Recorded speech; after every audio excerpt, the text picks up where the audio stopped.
গরমে এরকম এক বাটি ঝোল থাকলে কিন্তু খেয়ে শান্তি হয়। এবং দেখুন সবজিটা কিন্তু দেখেও শান্তি লাগছে, দেখেই গরমে এরকম একটা ঝোল কিন্তু সাদা ভাতের সঙ্গে খেয়ে নিতে ইচ্ছা করে। আর এরকম একটা ঝোল যেরকম পেট ঠান্ডা রাখে, এর মধ্যে গুণও কিন্তু অসংখ্য গুণ রয়েছে। সজনে ডাঁটা, আলু আর বড়ি দিয়ে তৈরি করেছি ঝোলটা, গরমের দিনের খাওয়ার জন্য এবং মুখে রুচি ফিরিয়ে আনার জন্য একটা পারফেক্ট রেসিপি। তো ঝটপট চলুন এটা দেখে নিই কেমনভাবে তৈরি করলাম। এর মধ্যে কিন্তু আর বিশেষ অন্য রকম কোনো সবজি দিইনি, এই তিনটে জিনিস দিয়েই কিন্তু খুব সুস্বাদু হয় খেতে। আমি ডাঁটা আর লাল আলুটা একটু জলে ভিজিয়ে রেখেছিলাম। ডাঁটাগুলো দেখবেন গরমে অনেকটা শুকিয়ে যায়, তো একটু জলে ভিজিয়ে রাখলে কিন্তু আবার এটা অনেকটাই ফ্রেশ হয়ে যায়। এখানে বড়ি নিয়ে নিয়েছি, ডালের বড়ি। এবার রান্নাটা চলুন ঝটপট করে নেব। সজনে ডাঁটার অসংখ্য গুণ আর লাল আলুতে প্রচুর পরিমাণে পটাশিয়াম আমাদের আইসাইট ভালো রাখে, আমাদের ত্বককে হেলদি রাখে। তো প্রথমে সর্ষের তেলে বড়িগুলোকে ভেজে নেব, একটু লাল করে বড়িগুলো ভেজে নেব। এগুলো কিন্তু কেনা বড়ি, এগুলো একদম লাস্টে অ্যাড করবো, এগুলো আগে অ্যাড করলে কিন্তু গলে যায়। তো বড়িটাকে অবশ্যই একটু লাল করে ভেজে নিতে হবে। দেখুন ভাজা হয়ে এসে প্রায়, এগুলো আমি তুলে একটা অন্য পাত্রে রেখে দেবো।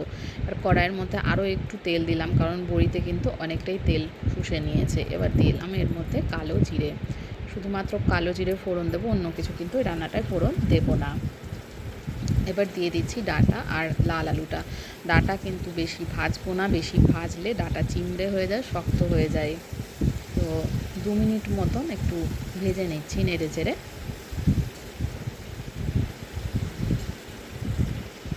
এবার আমি এর মধ্যে দিয়ে দেব একটু লবণ, দিয়ে দেবো স্বাদ মতো। যে যে পরিমাণ লবণ খান সেই অনুযায়ী লবণ ব্যবহার করবেন, এবং সবজির পরিমাণ বুঝে অবশ্যই লবণ দিতে হবে।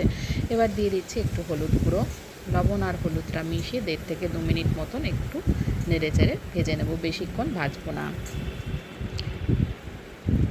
এবার আমি এর মধ্যে দিয়ে দিচ্ছি একটু আদা গ্রেট করে রেখেছিলাম, সামান্য পরিমাণে আদা দেবো, খুব বেশি আদা কিন্তু দেবো না। একটু আমি যতটুকু দেখালাম ততটুকুই দেবো, আর আমার সবজির পরিমাণও কিন্তু অল্পই রয়েছে। এবার আমি এর মধ্যে দেবো যে জিনিসটা, সেটা হচ্ছে হিং। প্রথমত তো নিরামিষ রান্নায় একটা হালকা যদি পেঁয়াজের ফ্লেভার আনতে চান, তাহলে আদা বাটা আর হিং ব্যবহার করবেন। খেতেও যেরকম টেস্ট হয়, ফ্লেভারও অসাধারণ, আর হিং কিন্তু আমাদের হজমে সাহায্য করে। এবার আমি এর মধ্যে একটু নাড়াচাড়া করে নিয়ে এর মধ্যে দিয়ে দিচ্ছি জলটা, দিয়ে দেবো। দিয়ে এবার খুব ভালো করে যেটা করতে হবে সেটা হচ্ছে খুব ভালো করে সেদ্ধ করে নিতে হবে। ভালো করে সেদ্ধ না করে নিলে কিন্তু অবশ্যই খেতে ভালো লাগে না। এবার দিয়ে দিচ্ছি 2টো লঙ্কা কুচিয়ে রেখেছিলাম, সেটাও দিয়ে দিলাম। খুব বেশি ঝালও কিন্তু এই সিজনে ভালো লাগে না, তো হালকা ঝাল ব্যবহার করলাম আমি। ভালো করে এবার সেদ্ধ করে নেব। জলের পরিমাণটা বেশি দিয়েছি, যেহেতু আমি ঝোল তৈরি করব। এই ঝোলটাই কিন্তু ভীষণ উপকারী খাওয়া, সজনে ডাঁটার ঝোল। এবার একটু দেখে নেব খুন্তি দিয়ে কেটে যে আলুটা আর ডাঁটাটা সেদ্ধ হয়েছে নাকি। 10 থেকে 12 মিনিট মতন আমি ফুটিয়ে নিয়েছি, ভালো করে সেদ্ধ হয়ে গেছে। এবার আমি একদম শেষে নামানোর আগে এর মধ্যে সামান্য একটু ধনেপাতা কুচি দিয়ে দেবো, খুব সামান্য, বেশি পরিমাণে কিন্তু দেবো না, হালকা একটা ধনেপাতার ফ্লেভার থাকবে। আর এর মধ্যে আমি কিন্তু মিষ্টি চিনির ব্যবহার করিনি, কারণ লাল আলু যেহেতু একটু মিষ্টি রয়েছে, চাইলে আপনারা একটু চিনি অ্যাড করতে পারেন। এবার আমি দিয়ে দিচ্ছি ভাজা বড়ি। বড়িগুলো দেওয়ার পরে কিন্তু বেশিক্ষণ আমি আর এটাকে কোটাবো না, কারণ বড়ি, এই কেনা বড়ি কিন্তু নরম থাকে, বেশিক্ষণ কোটালে কিন্তু গলে যাবে।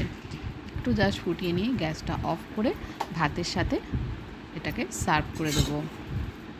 দেখুন রেডি হয়ে গেছে সজনে ডাঁটার ঝোল, হেলদি অ্যান্ড টেস্টি ঝোল একদম রেডি।